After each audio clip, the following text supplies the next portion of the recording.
Olá, meu nome é Adna Dantas, eu sou do canal Diário de um Papagaio, que é um canal especializado em psitacídeos. E sou tutora também, né?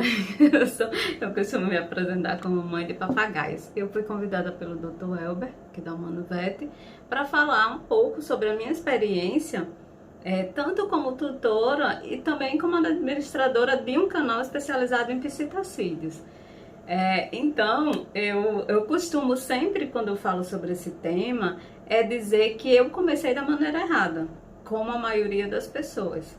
Eu comecei pelo motivo errado, que é inicialmente comprar um papagaio pela questão da fala. Inclusive, na época me ofereceram ringneck, e meu filho, não mãe, mas papagaio é mais legal porque fala. Só que é muito mais caro o papagaio, né? Muito mais caro mesmo que o ringneck. Mas assim, foi pelo motivo errado, foi pela fala, foi totalmente sem conhecimento nenhum.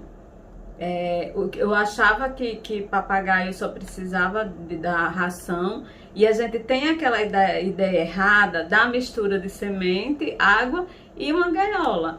E quando eu comprei a primeira gaiola, eu comprei uma gaiola dessa tipo viveiro, tipo chalesco, que já é maior do que uma gaiola normal, é chamada até de viveiro, né?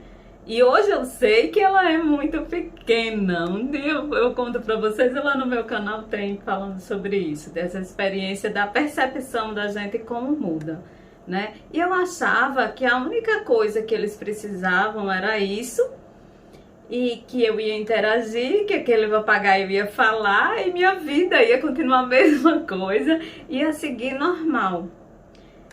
E não é. Mas assim, quando eles chegaram, até então, até o papagaio chegar, existe toda uma idealização, já que eu comprei em criadouro, existe toda uma idealização. Quando ele se materializou aqui em casa, aí a primeira sensação é a de medo. Medo de uma coisa totalmente desconhecida, medo daquele bico, medo de não dar conta, medo de não saber como tratar ele. Então, o medo ele foi muito presente no início dessa relação minha com eles, né? E a gente se sente, sim, ou muito sozinha, ou meio perdida, porque falta muito conhecimento, falta muita informação. Principalmente, isso há 6 anos atrás, que foi em 2014. Hoje em dia está muito melhor, hoje em dia já tem Diário do Papagaio, hoje em dia os próprios veterinários têm canais e dão dicas, dão informações. Quando eu comecei, só tinha muitos canais de calopsita e apenas um canal que não falava, na verdade. Tinha nome de papagaio, mas só era para os tutores postar suas fotos, mas em termos de informação, de ensinar a manejar, a criar, não existia. Daí a minha necessidade veio gritando por informação, por conhecimento, e eu criei o Diário de um Papagaio. Outra grande dificuldade era a questão também de não ter especialistas. Eu comecei o primeiro médico que atendeu ele era um médico de gado e cachorro, mas que na clínica antigamente, antes de você ter, como tem hoje, especialistas, aquele médico atendia tudo. Então ele já tinha uma grande clientela disso. Na clínica foi o primeiro atendimento deles, foi assim. E quando você começa a ler e descobre que existe um médico especializado, um especialista em animais silvestres e exóticos, aí você começa a procurar, é muito escasso. É uma das coisas que eu diria para quem pensa ainda em criar, verificar se onde você mora tem, né? Porque em alguns lugares você, para atender aquela sua ave, você precisa se deslocar para outra cidade. Isso é uma informação importante antes de decidir comprar. Então era outra dificuldade. Outra dificuldade muito enfrentada é a falta de laboratório. Tem locais que não tem e que você necessita. Ou o médico vai só na suposição, só na experiência clínica dele, ou ele vai mandar via correio material para laboratório, e também nem todos os laboratórios aceitam. Uma relação bem complicada isso, Eu espero que daqui a alguns anos, daqui a algum tempo, esse cenário mude. Mas é outro fato complicador, grande também, além da escassez de médicos especialistas, principalmente nas regiões longe dos grandes centros como Rio, São Paulo, a falta também de laboratório, a falta de acesso a exames de maneira geral. Outro aspecto muito importante disso como tutora é que eu tive que desconstruir mesmo tudo que eu supunha sobre criação de aves. Tudo que eu acreditava que era, porque a gente vem de muita referência errada, ou de passarinho, ou de gato e cachorro, ou que é simples, ou que é fácil, e é um animal completamente diferente. Diferente na sua biologia, na sua fisiologia, no seu comportamento, nas necessidades, em toda a estrutura e de quanto ele mexe na vida da pessoa. Eles deram uma bagunçada na minha vida grande, né? Até porque eu não me contentei com os 2 papagaios ali. Eu tenho arara, eu tenho cacatu, eu tenho várias calopsitas, eu tenho jandaia, eu tenho marianinha, eu tenho periquito.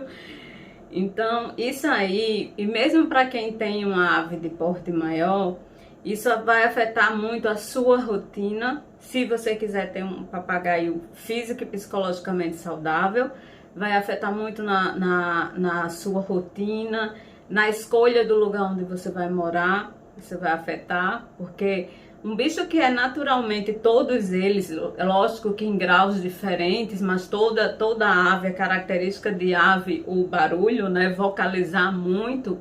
Então, é comum ver queixas de pessoas que criam e acabam tendo problema no condomínio, ou problema com vizinhos, ou tendo que se mudar, ou isso até acaba na justiça. Já até publiquei caso de uma arara que foi assassinada mesmo. Ela foi envenenada pelo vizinho. Então é sério, é muito sério. E é um bicho que, diferente de um cachorro que vive 10, 15 anos na sua história de vida, é um bicho que acompanha a mesma linha do tempo do humano. Então, se você tem uma expectativa de vida de 70, 80 anos, um papagaio também. Provavelmente ele é normalmente ele fica como herança da família, ele passa por gerações da família, né? Tem vários registros de arara, por exemplo, com 130 anos, é assustador, né? Mas essa média, 50, 60, 70 anos, 80 anos, então é uma coisa, é um projeto de vida, ele não é uma coisa que você vai descartar, né? É igual aquela história do Pequeno Príncipe, você é responsável por tudo aquilo que você cativa. Então, a gente tem que ter a responsabilidade como humano, a responsabilidade como cidadão, de que se a gente escolheu trazer aquela vida para casa da gente, ela não é um objeto de descarte, ela já começa aí que ela é uma vida, que ela tem inteligência, que ela tem sentimento, que ela cria vínculos afetivos com a pessoa, com aquela família, né? E não é justo que você já compre pensando que se der errado você vai descartar. Não se descarta um membro da família, né? O membro da família, ele segue com a família e se ajusta e se dá um jeito e a vida ela é moldada de acordo com os membros da família. E isso é outro aspecto da criação extremamente importante, que a gente pense, e me preocupa muito uma galera muito menina, entrando na criação, muitas vezes sem o aporte da família mesmo, comprando aquela ideia junto. É mais uma coisa da criança e não se pensa nos projetos futuros que se tem para aquela criança ou aquele adolescente, que vai vir a fase dela querer viajar, dela querer fazer intercâmbio, dela ir para outro país, e aquele bicho não vai poder acompanhar, e muitas vezes a família também não quer assumir aquilo. Então é de fato um projeto de vida e que ele tem que ser muito bem pensado. Pensado com muita responsabilidade e pensado com muito amor também. O canal Diário de um Papagaio, como eu falei há pouco, ele nasceu dessa necessidade de informação. Eu cometi muitos erros tentando acertar, mas e quanto mais erros você comete com o bicho, mas isso afeta essa tua relação, a relação de confiança. Isso é muito importante, inclusive até para a questão de problemas comportamentais, de você conseguir manejar muito essa ave, sabe? E a questão da saúde. Mais de 90%, se você começa a conversar com os médicos veterinários, mais de 90% dos problemas que chegam na clínica, eles poderiam ser evitados. Eles são causados por nós tutores, por erro no manejo da gente. Porque as pessoas, normalmente, elas fazem, o caminho natural que elas fazem é de primeiro trazer o bicho para casa, primeiro ir criando e testando, para depois buscar informação. E esse caminho ele deveria ser justamente o inverso. Você primeiro pesquisa, estuda bem, né? Não tem bicho perfeito nem o errado. Existe o bicho que se adequa melhor à sua realidade, à sua estrutura, ao seu estilo de vida, seu estilo como pessoa, né? Então, tem que ter todo esse estudo, fazer um curso para tutores, inclusive eu lancei um curso para tutores no canal, né, para você aprender de fato qual é o manejo correto, tanto da parte comportamental, como a parte de saúde, como a parte de nutrição. Quisera eu que quando eu comecei eu tivesse um curso desse, e hoje você já encontra esse tipo de serviço. Você vai ganhar anos-luz, você vai evitar acidentes, você vai evitar problemas de saúde, e seu bicho, quando você sabe manejar direito, quando ele vai para uma clínica, ele vai só para fazer um check-up. O check-up, ele não vai doente, ele não vai para ser internado, sabe? Eles são resistentes, eles são bichos que passam anos realmente, se tratados direito, com uma vida muito saudável, com excelente qualidade de vida. Quando o manejo não é correto, aquela ave está sempre ali. Isso quando não morre muito cedo ou quando não gera muito gasto, justamente devido ao manejo errado. Um dos grandes problemas da criação é a carência que existe de informação segura. Apesar de ter muitos canais, por exemplo, de médicos veterinários, as pessoas tendem a buscar informações em grupos de leigos. É muito comum a gente estar ali dando uma olhada no que acontece dentro dos grupos e topar com leigos ensinando manejos e técnicas e coisas erradas que eles fazem para outros tutores fazerem, entendeu? Então, é preciso saber pesquisar e onde pesquisar essa informação segura. Como eu falei aqui várias vezes, graças a Deus, cada vez mais médicos veterinários estão abrindo canais para dar dica, para dar suporte, para dar orientação. Isso também é dado de forma mais personalizada numa consulta, né? Esse acompanhamento mais íntimo, mais de perto, que é importante. Verifiquem os canais que vocês seguem, verifique o que o canal está dizendo, né? Tem muita informação errada nas redes sociais, então verifiquem. Verifiquem sempre tudo que vocês recebem de informação, seja qual for a mídia. Procure fonte segura, procure fonte científica, tá certo? Existe uma cultura muito forte de automedicação. Não sei se eu poderia dizer que é estritamente pela conjuntura de desigualdade social que nosso país tem. Eu acho que tem muito disso sim, claro, isso é inegável, mas a gente não pode esquecer que é da cultura da gente, é da cultura do brasileiro, tentar economizar, tentar dar um jeitinho, tentar adiar aquele gasto, e que ele entende como o gasto na verdade é um investimento grande. Mas primeiro se testa vários tipos de remédio, por indicação de amigos, indicação de balconista. Aquilo vai agravando o quadro do animal, e muitas vezes era um animal que ele está com a coisa simples ou que ele podia ser salvo.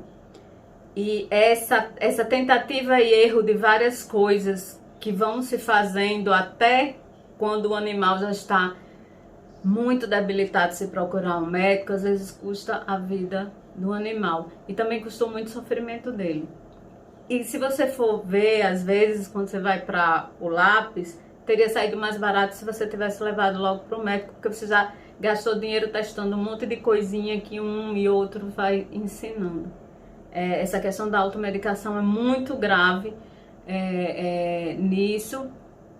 Remédio é uma coisa séria. Todo remédio, apesar do nome ser remédio, ele é também uma droga. Ele cobra preço do corpo. E muitas vezes, e isso é comum acontecer, a pessoa tenta economizar o médico, acaba comprando uma vitamina por conta própria. A ave dá aquela melhoradinha, porque a vitamina mais cara ela vai dar uma energia, mas a doença está ali instalada.